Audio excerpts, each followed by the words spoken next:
What's up, YouTube? Got a story I want to share with y'all. We all would work jobs that we couldn't stand. How about working a job for a temp agency on Fulton Industrial in Atlanta, Georgia? A lot of y'all are familiar with Atlanta, and some of you all may be familiar with Fulton Industrial. Well, it's a area that consists of a whole lot of warehouses, but there's also a lot of crime that happen in that area. A lot of prostitution, due to a lot of the truck drivers who make stops through there. But working there for me was crazy. Back in 2005, I was working at this warehouse out on Fulton Industrial, and we would go in around about 5:30 that evening, me and a few other brothers. And when we get off, it would be around about maybe 1 o'clock to 2. Everybody know how the MARTA system run in Atlanta. The buses usually stop and the trains usually stop around about 1:30, somewhere around that area. So we would get off around about, say about 1.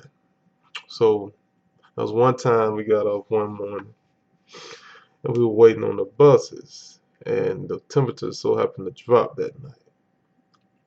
So we were out there waiting on the bus for about an hour, and there was this older black guy, and we were all freezing, literally freezing. This older black guy was just complaining and fussing about, saying, "Man, this is not worth it, man. We shouldn't be out here waiting on this bus, coming out here to get this little small check from these people," which we all were hired through a temp agency, right? So imagine waiting out on Fulton Industrial during the cold season for the buses that obviously stopped running prior to us showing up. So we out there waiting for the buses, and we kept seeing these lights, because at the top of the buses you see the lights flashing from about a mile. So we were thinking, oh man, here come the bus, here come the bus. But as soon as we get there, as soon as the vehicle arrives, it usually turn out to be another 18-wheeler. Imagine waiting at the bus stop when an 18-wheeler is flying by you about 50 to 60 miles per hour. And I'm being nice, I think around about 70. Flying by you and knocking all that cold wind on you at the bus stop. So you understand where I'm coming from.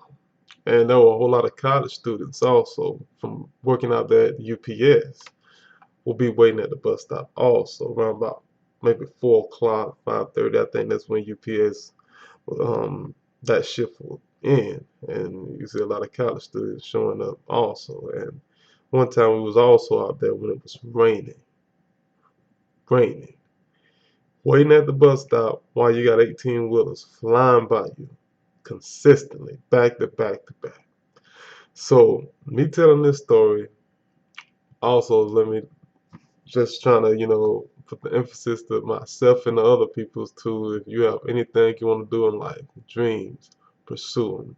Right now I'm pursuing my dream in film and acting, because working jobs sometimes just don't do it. I know we all have a start somewhere, have to crawl before we walk, but trust me, you have to have a plan and have a dream. So that was just one of some of the crazy stories. I mean, being out there on Fulton Industrial, working, seeing a lot of the prostitutes walking by, a lot of drug addicts. Sometimes it can be a very sad place to work at. For me it was. I didn't work out there but a few months, and I was done. But I remember guys would walk by as me and another guy would be waiting at the bus stop telling us about stories, that things that happen out there that are very sad, and a lot of people spend so much of their lives out there. So it was very sad. And I mean, one guy told us he wished they would just burn the whole area down, because there are a lot of abandoned buildings out there, and a lot of crime. Like I said earlier in the video, a lot of crimes going on out there. So I remember also a story when we were also working at this warehouse, some older black guys and me. and some younger guys around my age also. We were standing up, must have been like 9, 10 hours in the like some type of assembly line, right? You know, they was fixing some type of product, and I passed to the next guy. He'll add his touches to it, and it goes on down the line. So as we were like standing there, man, we were just pretty much entertaining each other, talking about all kind of crazy stuff, laughing, you know, just to pass the time, man. And our feet were literally killing us. And our lunch breaks were no more than 30 minutes, a little 15-minute break every now and then. So we had to come up with a plan to save our feet by getting cardboard boxes and standing on them as we worked. So I mean, when I think about those times, I was like, man, what the heck were we thinking, you know? I mean, because we went through so much, you know, just I had no kids, you know. I don't know about the other guys, you know, you got to do what you got to do when you have a family.